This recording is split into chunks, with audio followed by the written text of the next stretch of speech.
Okay, knife review time, startup survival, and today we're going to talk about the Kershaw Knockout. I saw this knife in a review probably 6 months or a year ago, and I found the design really attractive, and I thought a long time before I bought it, because I've had some bad experiences with assisted knives, and also with Kershaw as a company.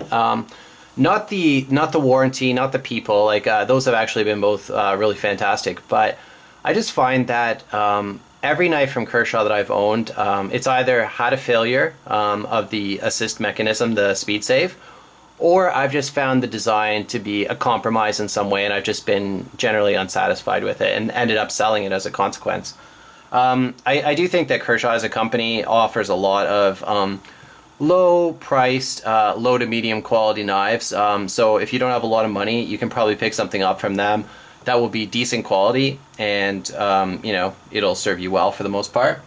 I'm going to call this knife review Kershaw Knockout, the good, the bad, and the ugly. Let's start with the good, and then we'll move through it. I'll go to the bad and then the ugly at the end. So the good, I would say, is just the overall aesthetics of the knife. I find the design to be very pleasant. I like how the blade appears almost larger than the handle. It's that nice thick blade that sort of reminds me of you know, a Spyderco Tenacious or something like that. I guess that's just something that I like in designs. I like a sort of a big blade, a thick blade. I think that's cool. And I just like how the whole design kind of flows and gets larger as it goes. It's pretty cool. I think that the blade shape is really nice with that sort of drop point, lots of belly in it. Really fantastic. I just think the blade shape is a total home run. The handle I also like, that aluminum I think is very nice, and they have a new version out now I think that has a green handle, so I kind of wish I'd waited for that, but anyhow, the handle's nice also. I think that the pocket clip is pretty cool. That deep carry clip is a major win, and let me contrast that by showing you the Kershaw Blur. This pocket clip is an abomination. You know, it's just it's really long, and I actually stripped the screw on mine, so I can't go tip up. But yeah, that's an ugly clip, and a lot of clips on Kershaw knives are pretty ugly actually. I don't like the Skyline, and I mean the Zing is awful. You know, they've got major issues when it comes to pocket clips, but this is a win. Deep carry, you know, nice black so it matches the handle. Pretty awesome, really.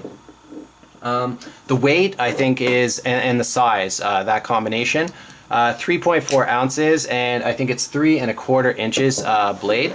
That's a very nice ratio. Whenever you sort of match up like that, it's very efficient, I would say. So yeah, it's a really easy to carry knife, nice and thin, great clip. Overall, I just think it's a nice design. Now let's talk about the bad. And once you start to use it, once you take it off the shelf, you know, stop admiring it and actually start to use it, that's when you start to get into the bad and the ugly, or at least I did. So first bad is the lock, this subframe lock. You know, it's a unique feature for sure. It's the first time I've ever seen this lock. But what I've noticed just recently is as I grip the knife hard like this, as I'm doing work, this lock actually slips over. Watch this. So you can push it over so that it's like, you know, 100% impact with the tang of the blade there. It starts out at like 40% maybe, or 30%, like an early lockup, and then you can just slide it over. And I'm not doing it, I'm doing it on purpose here, but when you start cutting with the blade through like cardboard and stuff like that, I just found that it started to come over, and then it starts to stick there too, so you gotta like kind of pop it out. And yeah, I mean, not impressed with that, definitely. I guess that's better than the alternative of it just like popping off the blade or something and folding on you. But that doesn't give me a lot of confidence as a locking mechanism. So I know that it's a new kind of lock, but just be aware of that. I just started noticing that lately. So not good. Another thing that I'll give it a hit on is the blade steel. It is the Sandvik 14C28N. And I've read on the forums that some people compare this to S30V. I have not had that experience at all. I find that it loses its edge fairly quickly after doing some heavy duty cutting with it. In fact, I would place it below AUS 8. Cold Steel's AUS 8 I really like, by the way, but I found that doing similar amount of cardboard cutting with both these knives, the Sandvik lost its edge a little faster.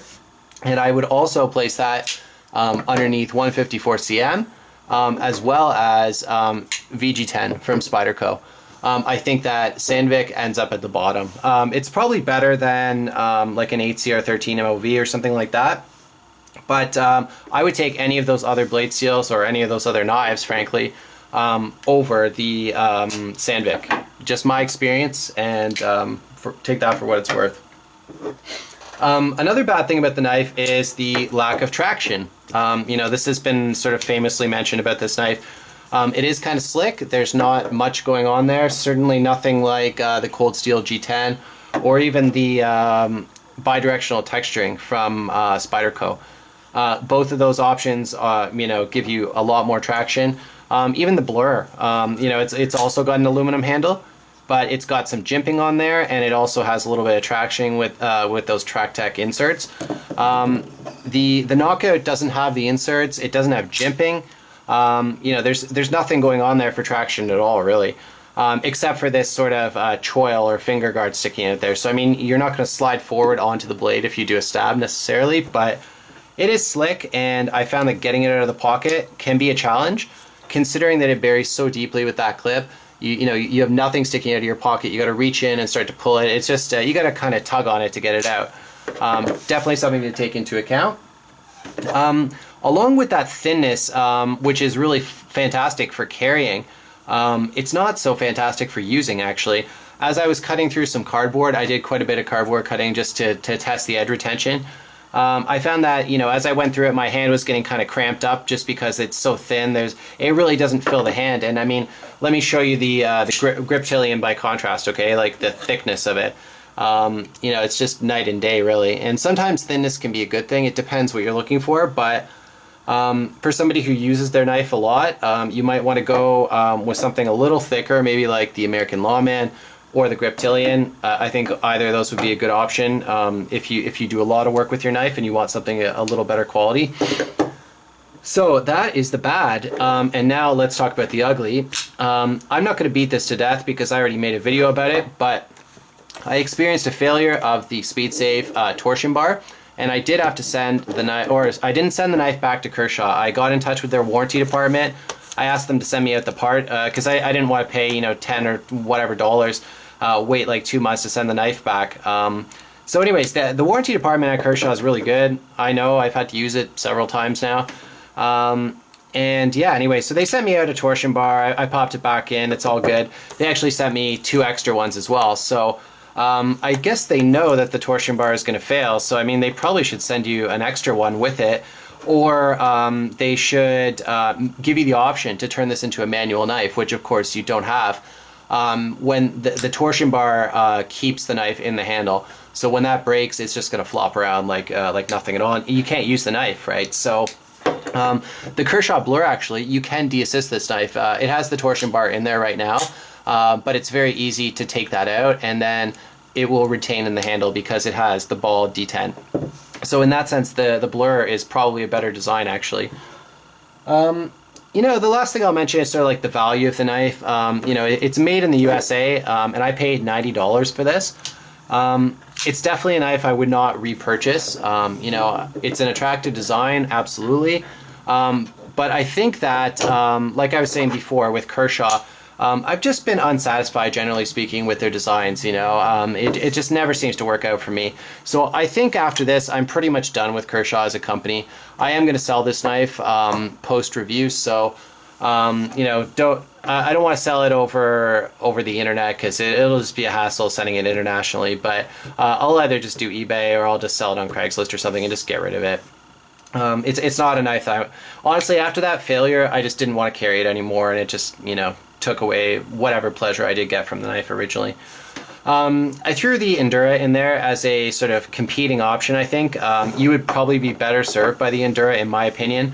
Better traction, just as light, longer blade, no failures, you know, great ergonomics, something like that, or the Delica, I think, would probably serve you well. I also like the steel, that VG10, a little bit better.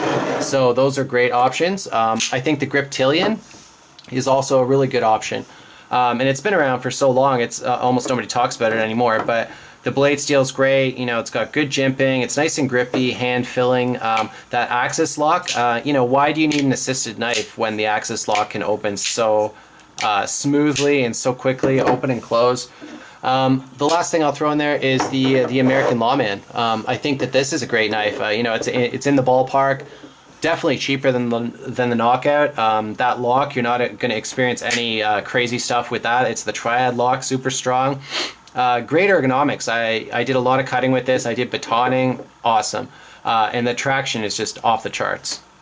So, in summary, I do not recommend the Knockout.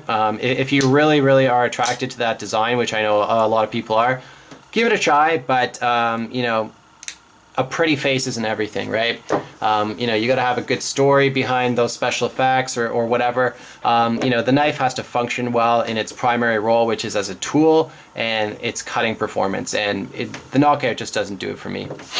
That's it. Thanks for watching. All the best.